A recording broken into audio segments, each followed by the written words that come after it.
संभाजीराजांनंतरच्या काळामध्ये महाराष्ट्र ज्या तऱ्हेने जवळजवळ 100 वर्ष लढला, सामान्य लोक सगळे, कुणी त्याच्यात असा एक मोठा पुढारी झालेला नाही आहे महाराष्ट्रात. ती महाराष्ट्राची ताकद आहे. तेव्हा आमच्या असं ध्यानात येतं की प्रत्येक जिल्ह्यामध्ये खूप छान छान सरदार आहेत आणि त्या सरदारांनी केलेली कामगिरी आहे ना, ती रिमार्केबल आहे. ते अभिजात असं म्हणतात, पण अभिजात म्हणजे नक्की काय आहे कोणालाच माहीत नाही आहे. आता जाती मानतोय ना आपण, मग खंडोबा आणि योगेश्वरी एकत्र कसे आले? एका पाळण्यातच कसे बसले? एका घरामध्ये, आणि ते पूर्वपरंपरा म्हणून ते ब्राह्मण घर सांगताय. भारतात धर्म नावाची गोष्ट नव्हती, संस्कृतीच होती. आणि इथे इंडिव्हिज्युअल संस्कृती आहे. म्हणजे सगळ्या जगाबरोबर महाराष्ट्राची प्रगती होती, पण महाराष्ट्र म्हणून प्रगती केली की नाही सांगता येणार.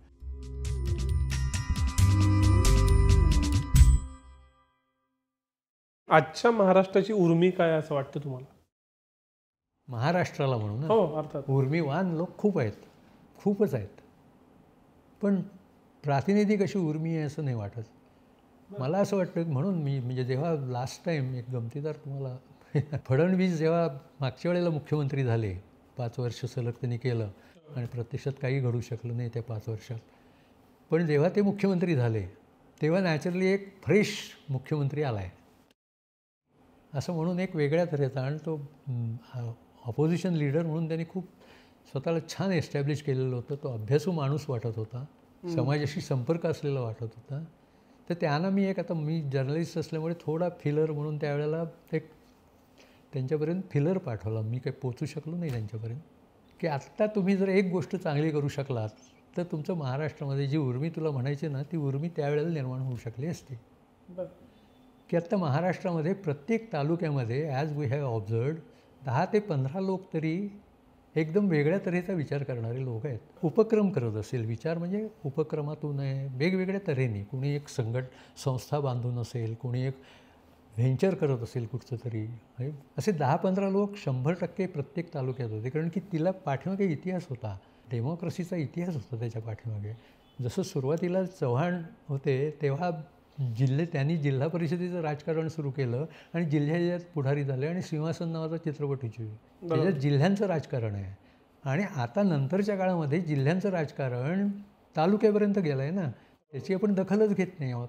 की तालुक्यापर्यंत गेले तर मी असं म्हटलं की प्रत्येक तालुक्यातले लोक तुम्ही आता इथे शिवाजी पार्कसारखे काय मोठ्या मैदानावर बोलवा आणि त्यांचा पुन्हा आढावा घ्या की हू आर दे. असे 100 कार्यकर्ते तुम्हाला 100,000 कार्यकर्ते तुम्हाला नेमता येतील ना, कार्यकर्ते. आणि काय करतायत ही मंडळी, जे आम्ही आता थिंक महाराष्ट्रामध्ये करण्याचा प्रयत्न करतो आमच्या मर्यादित ह्याच्यानं. तर कदाचित त्यांना एक वेगळी दृष्टी लाभली असती, वेगळा महाराष्ट्र त्यांना कळला असता. आणि जो उर्मिवान महाराष्ट्र आहे मी म्हणतो ना, तो उर्मिवान महाराष्ट्र तिथे कळला असता. मग हे ज्या सगळ्या विद्यापीठ वगैरे आहेत ना, ही सगळी बाद झाली असती, कन्व्हेन्शनली बाद झाली असते. म्हणजे मी त्यातल्या ज्या कन्व्हेन्शन्स आहेत त्या मोडल्या गेल्या असत्या ना. कारण की त्याच सुमाराला जर तू ऑब्झर्व केला असशील तर ध्यानात आलं की आपल्या लॅपटॉप हातात आले लोकांच्या. 96 सालानंतर हे आल्यानंतर काय आपलं इंटरनेट आल्यानंतर लोकांना इंटरनेट कळायला लागलं, जगभर संपर्क प्रस्थापित झाला. मग मुलांना शाळेत जाऊन शिकण्यासारखी खूप कमी गोष्टी राहिल्या होत्या हळूहळू. म्हणजे ते एक सगळं हळूहळू घडत गेलं. मी जरी त्या 2000 सालाशी जोडत असलो तरी 2025, कारण त्यावेळेला मी अमेरिकेतून, म्हणजे ॲक्च्युली मी एक अमेरिकेतला मुलगा पाहिला होता आणि म्हणून ते माझ्याकडून बोललं गेलं. तो मुलगा शाळेत अत्यंत ढ होता, परंतु मला तो इतका तरबेज, म्हणजे आईचं आणि त्या मुलाचं मी भांडण सतत पाहत होतो, कारण आई कन्व्हेन्शनल, त्यामुळे ती त्याला सारखे म्हणत होती. वेराज मुलगा खूप प्रगत दिसत होता मला. तर मी तिच्यासमोर, आईसमोर असा प्रस्ताव मांडला की मी याला घेऊन जातो आणि गावागावात आमच्या ह्याचं लेक्चर्स ठेवतो. तो 7वी-8वीत असलेला मुलगा होता, कारण तो त्या ह्याच्यावर आयपॅडवर इतका शहाणा झाला होता. आयपॅड काय त्यावेळेला लॅपटॉप असेल माझ्या लक्षात नाही, आयपॅड होतं. इतका शहाणा झालेला होता आणि त्याला इतकं विविध तऱ्हेचं ज्ञान होतं. अरे बापरे बापरे बापरे. हे म्हटलं हे आमच्याकडच्या गावच्या मुलांना कळू दे की हे आपल्याच बरोबरचं पोर कुठच्या कुठे जातं आणि हे तुमच्याकडे येणार आहे, म्हणजे इकडे येणार होतं ना ते. तर ही जी मला दृष्टी आहे ती फडणवीसांना नसती आली, पण ते नाहीच. ही जी उर्मी न तयार होणं आहे किंवा ओव्हरऑल महाराष्ट्राचा जो काही बदल होत गेला, याच्यात माध्यमांनी काय रोल बजावला, कुठं ते जमलं आणि कुठे फसले? नाही, माध्यमांनी नाही रोल काही केला. माध्यमांची मोठी गंमत आहे. माध्यमांचं त्याच्यात लिहिलेलं आहे सुत्कर्षाचा काळ, सुवर्णकाळ माध्यमांचा वगैरे असं काहीतरी. तर मी वर्तमानपत्रांचं जग जर पाहायचं झालं म्हणजे माध्यमातलं जे वर्तमानपत्रही प्रमुख गेल्या 100-150 वर्षाचं आणि माझं आयुष्य वर्तमानपत्रात गेलं आहे. कालची वर्तमानपत्र आणि आजची वर्तमानपत्र असं आपण म्हणतो, तर ॲक्च्युली मधली वर्तमानपत्र हा सुवर्णकाळ आहे. बरं. आजची वर्तमानपत्र काय आहेत ते आपल्या समोर आहेत. कालची वर्तमानपत्र काय होती, ती व्रतं होती सगळी, व्रतस्थ होती ना ती. त्यांच्यासमोर स्वातंत्र्याचं ध्येय होतं, समाज घडवण्याचं ध्येय होतं. सो ती व्रतस्थ वर्तमानपत्र होती. त्यांच्यात तशी ही नव्हती. मीडिया या अंगाने त्यांच्यापुढे हे नव्हतं. त्यात लोकांचा आवाज डेफिनेटली होता, त्याचबरोबर त्यांच्याकडे काहीतरी सांगण्यासारखं होतं. मधल्या काळातली जी वर्तमानपत्रं आहेत ती खऱ्या अर्थाने ज्याला प्रोफेशनल मीडिया म्हणता येईल अशा अर्थाने देवर प्रोफेशनल्स सगळे एज्युकेटेड होते. कर्णिक, तळवलकर, गडकरी हे सगळे जे तुम्ही मान्यवर घ्याल, भालेराव, सगळे एका बाजूला कमिटमेंट, जुन्या काळात वाढत आलेली ही माणसं असल्यामुळे कमिटमेंट होती या सगळ्यांना. परंतु जी कमिटमेंट त्यांनी प्रोफेशनली कशा पद्धतीने आणली ते पाहण्यासारखं आहे. म्हणून तो सुवर्णकाळ ठरला. ओके. आणि मला असं वाटतं की तो सुवर्णकाळ गेल्यानंतर जेव्हा हे जे आलं ना वर्तमानपत्र हा एक प्रॉडक्ट आहे, ही जेव्हा थिअरी आली ती केव्हा तरी त्या 90च्या सुमाराला आली. त्यानंतर मग वर्तमानपत्रांना काही अर्थच राहिला नाही. ती प्रसिद्धीपत्रकं झाली. ती प्रसिद्धीपत्रकं म्हणून राहू देत. आणि दुसऱ्या बाजूला जरी आत्ता आदर्शरित्या तू आणि मी वर्तमानपत्र चालवायचं ठरवलं ना तरीसुद्धा मगाशी तू म्हणालास असं त्याला स्थान नाही राहणार, कारण की कम्युनिटी न्यूज नाही आहे. कम्युनिटी न्यूज हा आमच्या काळातल्या वर्तमानपत्राचा फार मोठा आधार होता. Because there were communities. बरं. कम्युनिटी होत्या, वेगवेगळ्या तऱ्हेच्या कम्युनिटी होत्या, आंदोलनं होती. महागाई विरुद्ध आंदोलन करणारे अहिल्या रांगणेकर, मृणाल गोरे यांची ती कम्युनिटीज झाली ना शेवटी. तशा कम्युनिटीज वेगवेगळ्या होत्या. कामगारांचं आंदोलन, स्त्रीमुक्तीवाले असतील, आम्ही वाचकवाले असू. त्यामुळे बातम्या होत्या आणि त्या बातम्यांमध्ये अन्य लोकांना इंटरेस्ट होता. आत्ता कसं होतं आहे, आत्ता इंडिव्हिज्युअलिझम एकीकडे वाढला आहे आपण असं म्हणतो आणि त्याचबरोबर कम्युनिटी म्हणून तो जवळजवळ कुठे काही गोष्टी घडत नाही आहेत आणि ज्या गोष्टी घडत आहेत त्यांचा एवढा शोध घेतला जात नाही मग वर्तमानपत्रांकडून. म्हणजे तेवढं it is not worth, frankly वर्थही नाही आहे ते. त्यांचा जर शोध घ्यायचा झाला तर ते विशिष्ट मुंबईकडे वगैरे मला दिसतं असं की शक्य आहे, पण त्यासाठी खूप मोठा एफर्ट आहे. मे बी एक्सपेन्सिव्ह असू शकतो तो खूप. सर हे असं काहीतरी झालं का हो की मुंबई आणि मुंबई व्यतिरिक्त महाराष्ट्र या दोन पूर्ण वेगळ्याच एंटिटी आहेत? नाही, असं म्हणता येईल. कदाचित मगाशी ज्या पद्धतीने आपण जातीयवादाविषयी बोललो की मुंबईत कळत नाही जात पण बाहेर गेल्या गेल्या कळते, तशा अर्थाने पण हा सुवर्ण त्रिकोण आपण म्हणतो. आणि आता तर केव्हाच म्हणजे श्रीकांत मोघे यांनी, म्हणजे मी महाराष्ट्रात होतो त्या काळात त्यांनी एक लेख लिहिलेला होता की मुंबई ते कोल्हापूर, आणि त्यावेळेला त्यांनी हे जे ह्याच्यातून नद्यातून न्यायचे असं एक फार रम्य चित्र रंगवलेलं होतं. ते मुंबई ते कोल्हापूर, तू कोल्हापूरचं ना, असं त्यांनी सगळा आपल्याला कसा प्रगत हा पट्टाच्या पट्टा करता येऊ शकतो एक छान हे केलं होतं. तर ते शक्य होतं म्हणजे आहे आणि झालाही म्हणजे, पण तो परफोर्स झाला आहे. त्यात प्लॅनिंग नाही. म्हणजे मोघे यांच्या डोक्यात ते प्लॅनिंगचं होतं, ते आर्किटेक्ट असल्यामुळे. ते तसं झालेलं नाही आहे. पण म्हणजे तू म्हणतो आहेस तसं आता मुंबईला आत्ता आलं आहे, पण बघता बघता ते महाराष्ट्राला सगळ्या स्वरूप महाराष्ट्राला तसं येईल, सगळ्या महाराष्ट्राला तसं स्वरूप येईल. ते नव्या काळाचा नवा जमाना आहे हा. मला असं वाटतं की हे एका अर्थाने फ्युटाईल आहे ही सगळी चर्चा. माणसं खूप पुढे गेलेत. ओके. मनानी, बुद्धीनी आणि एकूण म्हणजे माणसं आता त्याच्यामध्ये विषमता आहे का, तर आहे. आर्थिक विषमता तर प्रचंड आहे, पण ती गंमत आहे त्याच्यात. मी ज्या बसस्टॉपवर उतरतो ना चेंबूरच्या, त्या बसस्टॉपवर खूप बसेस थांबतात आणि त्यामुळे कुठच्याही क्षणी, विशेषतः संध्याकाळच्या वेळेला 100-1 माणसं अशी उतरत असतात बसमधून. आणि नंतर आम्ही सगळे चालतो आमच्या घराच्या दिशेने, म्हणजे फुटपाथ जेमतेम जो काय असतो त्याच्यावरून असे जे चालत जातो, तिकडून वाहनं फुटपाथवर जवळजवळ चढलेली असतात. इतकी वाहनांची गर्दी आहे. म्हणजे आम्हाला चालूच देत नाहीत. म्हणजे आम्ही जे फुटपाथवरून उतरून खाली पाय टाकून जायचं तर ते शक्यच नसतं. उलट वाहनच फुटपाथवर येतील की काय अशी अवस्था असते. तर मी विचार करतो की इथे 50-100 माणसं आहेत, दगड का नाही मारत वाहनांवर? माझं जाणं इथून चालणं मुश्किल केलं आहे. मग माझ्या लक्षात येतं की आमच्यापैकी प्रत्येकजण त्या गाडीत बसलेला आहे, मनाने त्या गाडीत बसलेला आहे. ओके. मला त्या गाडीत बसायचं आहे, मला फुटपाथवर चालायचं नाही आहे. माझी इच्छा काय आहे, मला गाडीत बसायचं आहे. सो मानसिकता ती आहे, उत्कर्षाची मानसिकता आहे. ही सगळी चर्चा करत असताना 2 प्रश्न तुम्हाला मला विचारायचे आहेत. गेल्या 60 वर्षाचा समग्र विचार केला तर महाराष्ट्रानं प्रगती केली का? हां, म्हणजे सगळ्या जगाबरोबर महाराष्ट्राची प्रगती होती, पण महाराष्ट्र म्हणून प्रगती केली की नाही, नाही सांगता येणार. नाहीच. म्हणजे महाराष्ट्र म्हणून प्रगती नाही झालेली, पण सगळ्या जगाची प्रगती झालेली आहे, खूप प्रगती झालेली आहे. महाराष्ट्राची प्रगती झालेली आहे. एक कायम चर्चा असते की पुढारपण केलं महाराष्ट्रानं, म्हणजे प्री इंडिपेंडन्स काळात असेल, अगदी काय 60पर्यंत असेल, 2-1 शतकं, तर ते महाराष्ट्राचं पुढारपण आहे आज. तेव्हा का केलं, आज जमतंय नाही जमतंय, काय घडतंय? नाही, महाराष्ट्राने पुढारपण केलं हे अगदी बरोबरच आहे. म्हणजे यातलं शिवाजीराजांचा रोल खूप मोठा आहे. त्यांनी त्या काळात मोठं कामगिरी केली. संभाजीराजांनी तेवढंच हे केलं. आम्ही जेव्हा थिंक महाराष्ट्रासाठी डेटा गोळा करत जातो ना, तेव्हा आमच्या असं ध्यानात येतं की प्रत्येक जिल्ह्यामध्ये खूप छान छान सरदार आहेत, आणि त्या सरदारांनी केलेली कामगिरी आहे ना, ती रिमार्केबल आहे. अच्छा.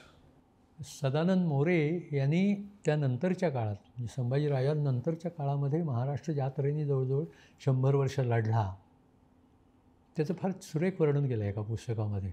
आणि हे जे सगळे जनसामान्य होते ना, सामान्य लोक सगळे, कोणी त्याच्यात असा एक मोठा पुढारी झालेला नाही आहे महाराष्ट्राचा. ती महाराष्ट्राची ताकद आहे, तेवढीच ताकद आहे. आता ते म्हटलं तर सगळे एकत्र होते पण सगळे वेगवेगळे होते, एकत्र नाही झालेले. ते मधल्या काळामध्ये जेव्हा तो आपण प्रबोधन काळ म्हणतो, त्या काळामध्ये असं झालं, ते बहुतेक शिक्षण हे त्याला कारणीभूत असावं. शिक्षण संस्था आणि शिक्षण हे कारणीभूत ठरलं असावं.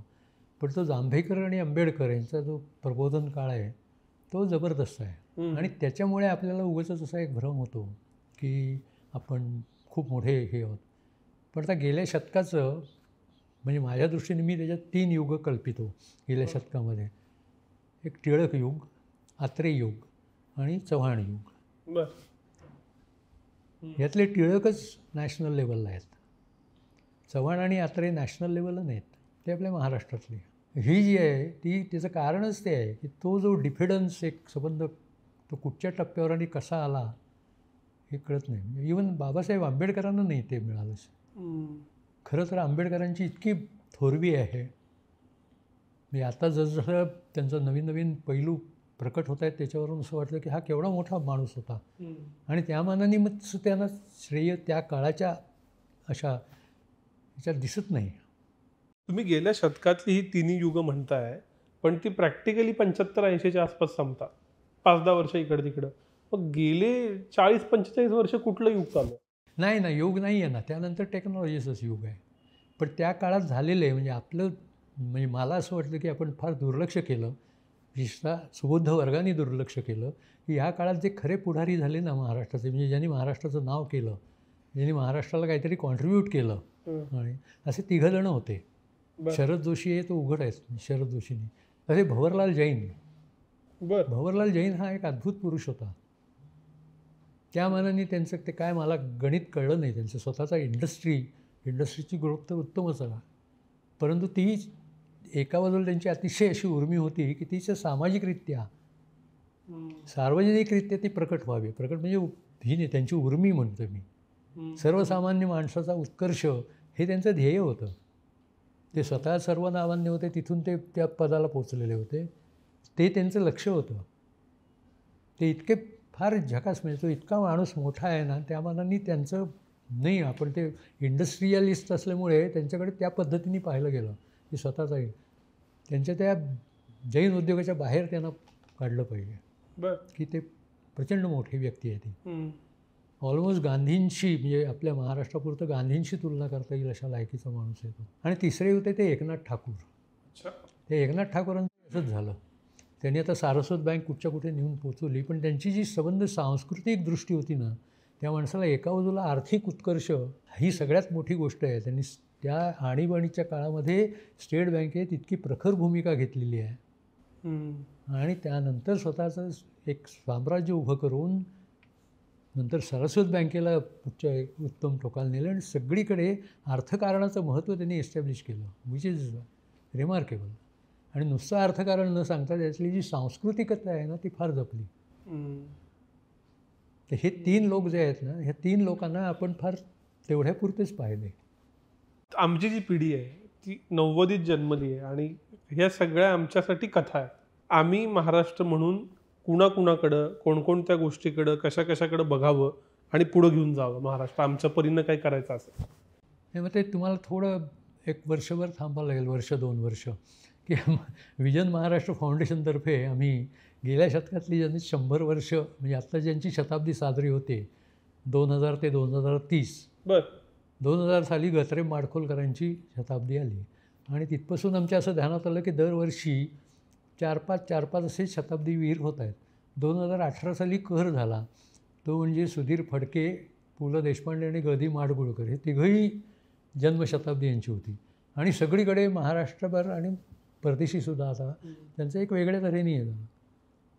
तेव्हा आमच्या ध्यानात आलं की ह्या लोकांनी खरं गेल्या संबंध शतक जे आहे ना, जे साधारण 80-90 सालापर्यंत, 90 सालानंतर सगळं गेलं, तोपर्यंत शतक ह्यांनी आमचं विचारविश्व घडवलं. म्हणजे आमचं भावविश्व आणि विचारविश्व कोणी घडवलं तर ह्या 2000 ते 2030 साली जे आलेले असे मी 300 नावं काढलेत. तर तेवढे 300 वेबसाईट्स करतो आहे आम्ही. बापरे. आणि त्या वेबसाईट्स एकदा झाल्या ना की तुम्हाला ते सगळं आकाश, सायबर स्पेस अशी महाराष्ट्राच्या त्या सांस्कृतिक वैभवानी भरलेली दिसेल. आणि तुम्ही कोणाकडे पाहायचं ते मग त्यातलं ठरवा. ही जी गंमत आहे, ही गंमत ती खरोखरच अफाट माणसं आहे. आणि ही सगळी पोचली गेली ती 1850 ते 1900 या काळामध्ये. यांचंच खरी वाढ झाली ते 1900 ते 1930 हे त्या काळात ते इन्फ्लुएन्स्ड म्हणजे होत गेले. पण त्यांची वाढ झाली ती त्या काळामध्ये सगळ्या. आणि ते प्रचंड आहे सगळं, म्हणजे मोठं आहे ते सगळं. महाराष्ट्र का मोठा आहे त्याचं हे सगळं याच्यात मिळतं. फक्त त्या 300 लोकांचं, 300 म्हणजे 300 असं धरू नका आकडा, 200-250 असेल, 350 होतील. म्हणजे मोठी माणसं असं अजून लिस्टिंग चालू आहे. पण त्यांनी घडवला महाराष्ट्र. भविष्याकडे येतो शेवटच्या टप्प्यात. 75ला महाराष्ट्र जाईल त्यावेळेला तुम्हाला कसा महाराष्ट्र असावासा वाटतो? नाही, मला महाराष्ट्र खूप नाही महत्त्वाचा वाटत. किंबहुना आता बदलत्या जगामध्ये महाराष्ट्र वगैरे विचार करणं हा वेडेपणा आहे. म्हणजे ह्या पद्धतीने मी विचार करणं, महाराष्ट्र टिकणं, मराठी भाषा अत्यंत टिकवली जाणं हे अत्यंत महत्त्वाचं आहे. बरं, खूप महत्त्वाचं आहे. सगळ्या भाषा, मराठीच नव्हे, सर्व भाषा अत्यंत जितक्या टिकल्या जातील तितक्या टिकवल्या जाणं आणि फार महत्त्वाचं आहे. फक्त त्याचा एक चोखंदळपणा सगळा जो यायला पाहिजे ना, तो चोखंदळपणा नाही आहे. ह्या सगळ्या आपल्या एफर्ट्समध्ये ते अभिजात नुसते म्हणतात, पण अभिजात म्हणजे नक्की काय आहे कोणालाच माहीत नाही आहे. आणि तो चोखंदळपणा ही फार महत्त्वाची गोष्ट आहे. म्हणजे मराठीपुरतीच महत्त्वाची आहे असं नाही म्हणून. आता इंग्रजीमध्ये सुद्धा, आता इंग्लिश अलीकडेच प्रसिद्ध झालं आहे नाही का, ही 60 इंग्रजी भाषा आहेत. आपण जी इंग्रजी आपली म्हणतो अशी, म्हणजे मराठी अशा 200-300 असू शकतील. आणि त्यामुळे ते काही अर्थ नाही आहे. ठीक आहे, पण सगळ्या जगाचाच उत्कर्ष होणार आहे. आणि सगळ्या लोक अंतराळातल्या स्थानकाकडे लक्ष देऊन असताना आपण महाराष्ट्राचा विचार करत राहणं. मराठी म्हणजे व्हिज्युअल लँग्वेजसुद्धा, म्हणजे लँग्वेजच्या बाबतीत म्हणायचं ना तर आम्ही एक 2010 साली 12 साली नाही 13 म्हणतो व्हिज्युअल लँग्वेजच्या शोधात म्हणून एक आम्ही कॉलम चालवत होतो. कारण तोपर्यंत मराठी भाषा ही किती काळ टिकेल असं, म्हणजे मराठीच नव्हे, इंग्रजीसुद्धा आत्ता त्यात इंग्रजीचं डौल आहे तर आत्ता शिल्लकच नाही आहे ना. आत्ता फंक्शनल इंग्रजी भाषा आहे, सगळ्या जगात वापरली जाते. ती फंक्शनल भाषा म्हणून वापरली जाते कम्युनिकेशन पुरती. म्हणजे इंटरनेटला जेवढी आवश्यक आहे तेवढी इंग्रजी भाषा आहे.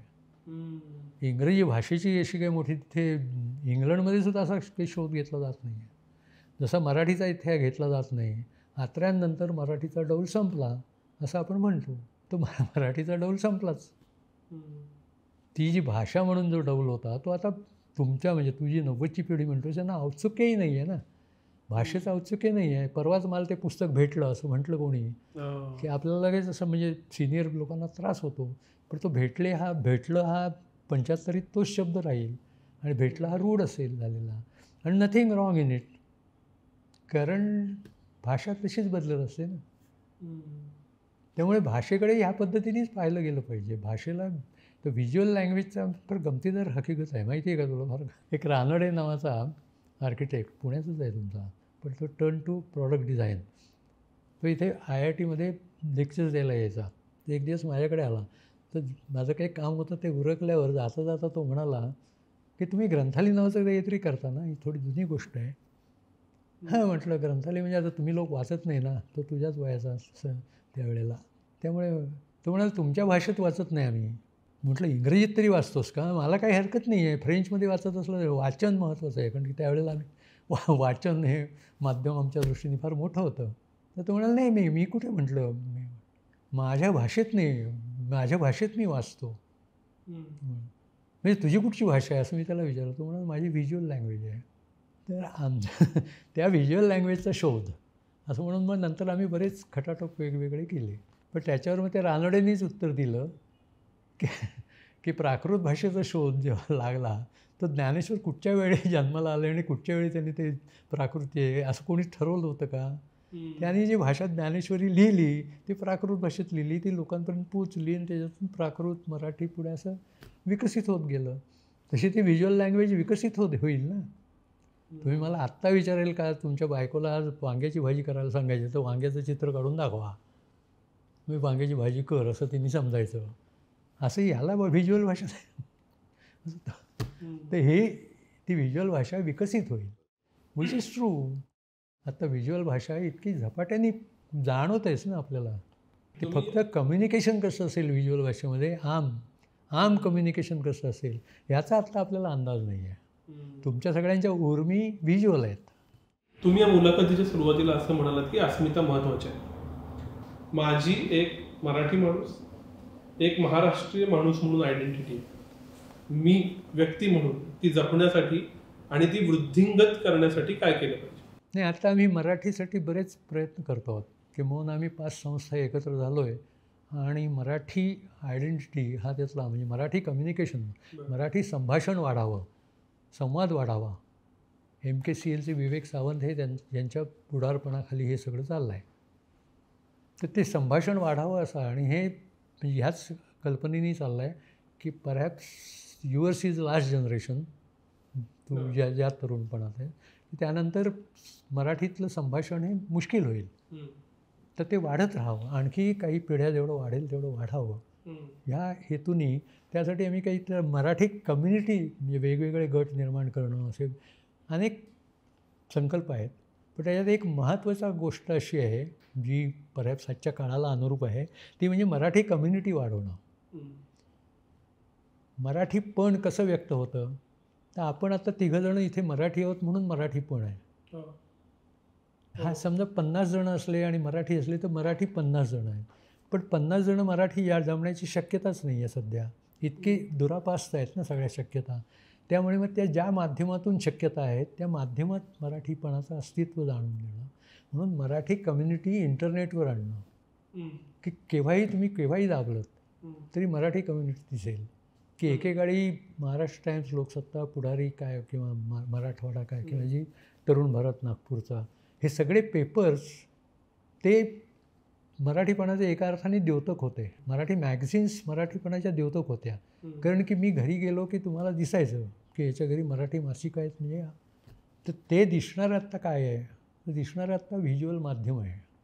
ते व्हिज्युअल माध्यम, डिजिटल माध्यम, हे माध्यमातून जितकी मराठी कम्युनिटी एकत्र करता येईल, मे बी इन लॅक्स असे होऊ शकतील आणि ते कदाचित त्याचं डुप्लिकेशन, ट्रिप्लिकेशन असं होऊ शकेल. डिजिटल माध्यम असा तुम्ही उल्लेख केला, तुम्ही सातत्यानं माध्यमात राहिलेला आहात. डिजिटल माध्यमाबद्दल तुमचं मत काय आहे आणि त्याचं भविष्य तुम्हाला काय दिसतं? नाही, डिजिटल माध्यम मला म्हणजे मी स्वतः खूप नाहीच वापरू शकत फ्रँकली. पण डिजिटल माध्यमामध्ये व्यक्तीचं एक्सप्रेशनला तर खूप वाव आहे आणि जसजशी व्यक्ती अधिकाधिक एकटी होत जाईल ना, होतच होणार आहे. तसं डिजिटल माध्यम हे अतिशय युजफुल गोष्ट ठरणार आहे. ती अत्यंत युजफुल गोष्ट आहे डिजिटल माध्यम. शेवटचा प्रश्न, आपण आयडेंटिटीबद्दल बोललो, संस्कृती आणि समाज म्हणून आपण कोणत्या दिशेनं चाललो आणि कोणत्या दिशेनं जायला हवं? हे मराठी समाज म्हणून जगभरचा जो मराठी समाज आहे ना, तो नेटवर्क व्हायला पाहिजे. समाज म्हणून तो एकत्र राहील की नाही, समाज असं नावाने जी काही एक मला नाही वाटत कुठचाच समाज तशा अर्थाने टिकणार नाही आहे येत्या काळामध्ये. आता तो केवढा काळ असेल असं काही अंदाज सांगता येत नाही, 10 वर्षापासून 100 वर्षापर्यंत. पण मराठी नेटवर्क होत राहिलं पाहिजे. म्हणजे आमचं व्हिजन महाराष्ट्र फाउंडेशनमध्ये तीच व्हिजन आहे की पाचलग म्हणून समजा अजून एक 50 वर्षांनी कुठेतरी तो कुठे कोरियात असेल, नाही तर अमेरिकेत असेल माणूस, त्याला जर पाचलग वाटलं आणि आम्ही मूळ पाचलग कुठचे रे बाबा असं म्हणून सहज त्यांनी जर रूट्स शोधत गेला तर त्याला ते कोल्हापूरची रूट्स मिळाली पाहिजेत आणि मग ते कोल्हापूरची रूट्स ही महत्त्वाची राहतील. आता हे केव्हा आणि कसं बदलतं नाही फार गमतीदार गोष्ट आहे, माहिती नाही म्हणजे रूट्सची कशी तयार होतात. मला तो केव्हा म्हणजे गेले 15-20 वर्ष 25 वर्ष छळत असलेला प्रश्न आहे. एक कोकणात नाटळ नावाचं गाव आहे, नाटळ. तिथे सगळी सावंत कम्युनिटी आहे, सावंत. तर तिथे एक सावंत असा फार छान निघाला, मनोहर सावंत नावाचा माणूस, आमचाच मित्र होता. त्यांनी सगळ्या नाटळचे जे सावंत आहेत ना, ते सावंत कुठून आले यांचा शोध घेतला.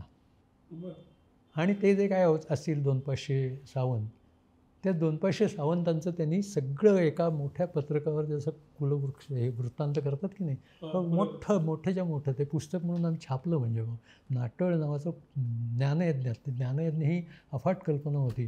ती अफाट कल्पना म्हणजे महाराष्ट्रात ज्ञान नको आहे हे ग्रंथाली ज्ञानयज्ञानंतर कळलं. ते नाटळ नावाचं पुस्तक त्याच्यात आम्ही ते प्रसिद्ध केलं. त्याच्यात तो असा मोठा मॅप छापला आहे, वंशवृक्ष.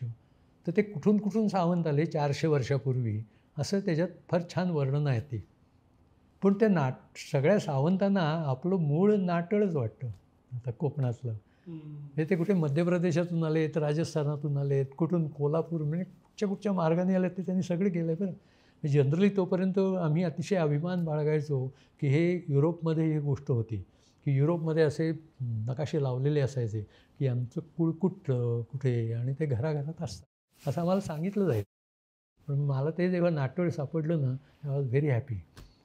आणि तो मनोहर सावंत सापडला.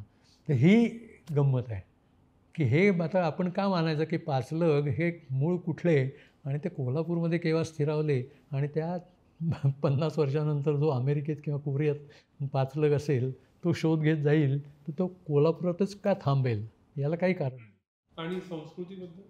संस्कृती सतत बदलतच आलेली आहे. संस्कृती ह्याच्या संबंधी मला वेगळीच एक तुम्हाला मुलाखत घ्यावी लागेल. माझं स्वतःचा थिसिस असा आहे की भारतात धर्म नावाची गोष्ट नव्हती, संस्कृतीच होती. आणि इथे इंडिव्हिज्युअल संस्कृती आहे. जसा इंडिव्हिज्युअल मोक्ष आहे ना, भारतात मोक्ष आहे. मला कसा मोक्ष मिळेल, तुला कसा मोक्ष मिळेल आणि ह्याला कसा मोक्ष मिळेल याचं काहीही नाही आहे. प्रत्येकजण तो शोध स्वतः घेत असतो. ते इथे म्हणजे मगाशी आपल्या एका प्रश्नामध्ये जे येत गेलं ना की त्या ब्राह्मणांमध्ये तुला सारखे आढळणार नाहीत ब्राह्मण. म्हणजे मला कित्येक ब्राह्मणांच्या घरामध्ये एका बाजूला उच्च कोटीची म्हणून योगेश्वरी, तथाकथित उच्च कोटीची असं म्हणून योगेश्वरी, आणि तिच्याबरोबर खंडोबा, एकाच पाळण्यात दोघंजणं बसलेले आहेत आणि हे 300 वर्ष चालत आलेलं आहे. आता जाती मानतोय ना आपण, मग खंडोबा आणि योगेश्वरी एकत्र कसे आले, एका पाळण्यातच कसे बसलेत एका घरामध्ये, आणि ते पूर्वपरंपरा म्हणून ते ब्राह्मण घर सांगताय. हे सगळं जे आहे ना, हे प्रत्येक घर आपापली कशी छान जपत आलेली आहे. एक सरिता कोश नावाचा कोश भालेरावांनी बनवला आहे, फार मोठा कोश आहे, त्या माणसाने केलेलं काम इतकं मोठं. त्या सरिता कोशामध्ये फार छान ते भालेराव नावाच्या इंजिनियरने तो केलेला, पानशेतचा इंजिनियर होते ते. तर त्यांनी नंतर उत्तरायुष्यात सगळ्या भारतातल्या ज्या नद्या आहेत, त्या नद्या, उपनद्या, त्यांच्यावरची धरणं, सगळी माहिती जमा केलेली आहे त्या सरिता कोशामध्ये. तर त्याच्यात त्यांनी फार छान ऑब्झर्वेशन्स केलेले आहेत की वेगवेगळ्या प्रांतातून वाहणाऱ्या ह्या नद्या ह्यांना एकच नाव कसं मिळालं? म्हणजे कृष्णा नदी 4 प्रांतातून वाहते, पण तिचं नाव सगळीकडे कृष्णाच. तर त्याने त्याच्यामध्ये म्हटलं आहे की त्यावेळेला इन्फॉर्मेशन टेक्नॉलॉजी नसताना इथून काश्मीरपर्यंत आणि खाली दक्षिणेत रामेश्वरपर्यंत काय प्रकारची टेक्नॉलॉजी होती आणि हे कम्युनिकेशन कसं पास होत होतं, काहीतरी असणार. फार ती ऑब्झर्वेशन्स आहेत ना त्यांची, ती वाचण्यासारखीच आहेत त्यांच्या प्रस्तावनेतली. त्यांनी जे जमा केलेला डेटा आहे तो इतका अभूतपूर्व डेटा आहे तो. आणि तो त्यांनी फार चुकीच्या पद्धतीने त्यांचे खंड निर्माण झालेले आहेत असं माझं निरीक्षण आहे. ते खोरेवाईज केलं असते ना तर त्या खोऱ्याबद्दल कशी असते की आत्मीयता असते आणि मग ते ही झालं असतं, ती त्या वेगळ्या तऱ्हेने तो उचलला गेला असता. तर तो त्याने आपला पारंपरिक पद्धतीने कोश केला. तर संस्कृती ही महत्त्वाची गोष्ट आहे आणि ती संस्कृती सतत विकसित होत असते. विशेषतः भारतासारख्या देशामध्ये तर इंडिव्हिज्युअल असल्यामुळे ती इंडिव्हिज्युअल घराणी तोपर्यंत जे काय आत्तापर्यंत जसजसं विकसित होत गेलं आहे तसं झालं आहे. मग त्याच्यात तरतऱ्हेचे संघर्ष असतील, ते सगळे पार्ट ऑफ संस्कृती आहे ते. सर तुमचे खूप खूप आभार. खूप विचार करायला लावणारी आणि अजून खूप प्रश्न पडलेत मला अशी मुलाखत झाली. विशेषतः या संस्कृतीच्या विषयावर परत परत बोलायला आवडेल, पण महाराष्ट्राच्या काल, आज आणि उद्याबद्दल इतकी छान चर्चा झाली त्याबद्दल थिंक बँकतर्फे तुमचे खूप खूप आभार. धन्यवाद.